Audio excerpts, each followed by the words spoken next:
نوی ښوونیز کال هم پیل شو. متاسفانه اسلامي امارات یو ځل بیا د هېواد د جنوب پر مخ د مکاتبو دروازې تړلې پرېښودلې. د دوی د وعدو سره سم چې دوی ژمنې او وعدې کړې ولې افغان ملت سره چې ګواکې نجونو ته به حق تعلیم او کار ورکوو او ډېر افغانان دې نوي ښوونیز کال ته خوشبینه وله.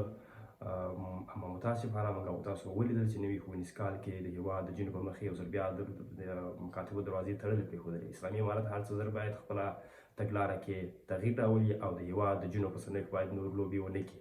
همدارنګه زموږ پوښتنه د ملل متحد څخه دا ده چې باید اسلامي امارت سره د خبرو لاره غوره کړي او دا یاده موضوع د خبرو له لارې څخه حل کړي، او که چېرته یاده موضوع د خبرو لارې نه حل کېږي، دوی باید هغه چاکلیتي کڅوړې چې هره اونۍ کې دوی $40 میلیون افغانستان ته رالیږي، دوی په اسلامي امارت باندې یا د کڅوړې باید بندې کړي. ولې په دې چې تر څو اسلامي امارت باندې یو نوی فشار راوړي او د هېواد د جنوب په سرنوشت باندې لوبې دوی ونه کړي او دوی ته هغه خدای ورکړی حق چې بر تعلیم او کار څخه دا دوی ورکړي.